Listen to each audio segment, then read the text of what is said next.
I still remember the exact moment my perfect little world shattered into 1,000 pieces. It was a rainy Tuesday evening. I had come home early from work, carrying his favorite chocolate cake, because he'd been stressed lately. I wanted to surprise him. Instead, I was the one who got the shock of my life. My name is Sophia, and for 6 years I thought I had found the love of my life. Daniel was charming, successful, and everyone around us called us the perfect couple. We had a beautiful apartment in the city, weekend getaways, and plans for a future that felt so real. I trusted him completely. But what I didn't know that day was that trust had already been broken behind my back. I walked into our bedroom to put the cake in the mini fridge we kept there, and that's when I saw it, his phone lying on the bed, screen still lit up. A message preview flashed across the screen. "Can't stop thinking about last night, when can I see you again, baby?" My heart stopped. My hands started shaking so badly I almost dropped the cake. I picked up the phone with trembling fingers. The contact name was simply her. No fake name, no effort to hide. Just her. I scrolled. Dozens of messages. Late-night texts, flirty photos, hotel receipts, and voice notes where he whispered things to her he hadn't said to me in months. They had been seeing each other for almost 4 months. While I was planning our anniversary trip, he was meeting her in secret. I didn't scream. I didn't cry right away. I just stood there in complete silence, feeling something inside me break. The man I had loved, supported, and sacrificed for, had been living a double life. And I had been completely blind. That night, while he was still at the office, I sat on the edge of our bed and whispered to myself, "Sophia, how did you let this happen?" But deep down, even in that moment of pure heartbreak, a tiny spark ignited. A quiet voice I had never heard before said, "This pain will not define you. It will fuel you." The next few days felt like walking through a nightmare I couldn't wake up from. Daniel came home acting completely normal, kissing my cheek like nothing had changed. Every smile he gave me felt like a knife. Every "I love you" sounded like a lie. I smiled back, pretending everything was fine, but inside I was drowning. I spent nights replaying our entire relationship. The times he came home late, the sudden business trips, the way he started guarding his phone like it was gold. All the little signs I had ignored because I didn't want to believe the man I loved could hurt me this deeply.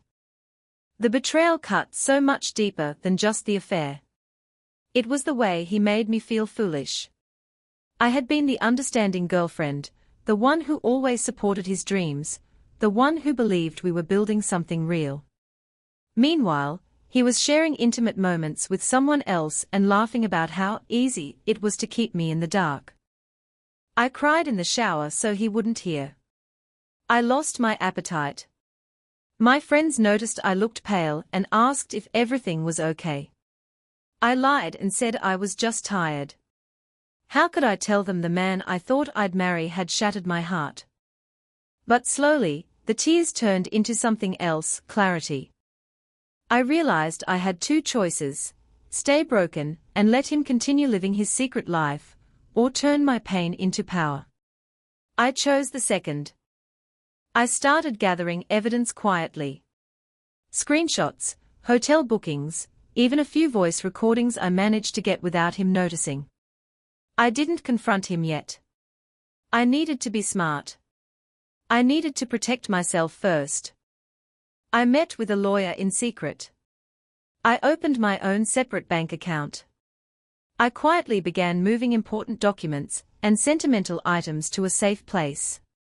Every step felt heavy, but every step also made me feel stronger. The hardest part was pretending.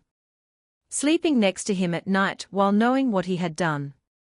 Smiling when he brought me flowers to cover his guilt. But I kept reminding myself, this is temporary. The tables are about to turn. One evening, he came home smelling faintly of her perfume. That was the moment something inside me finally shifted from heartbreak to cold determination. I looked at him and thought, you have no idea what's coming.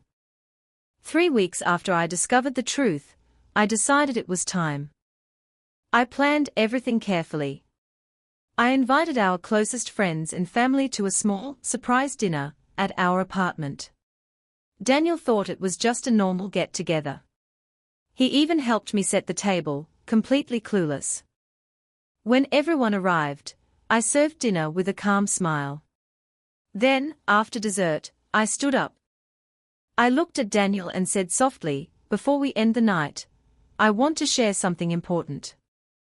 The room went quiet. I connected my phone to the TV and started playing a short slideshow I had prepared. Not dramatic music.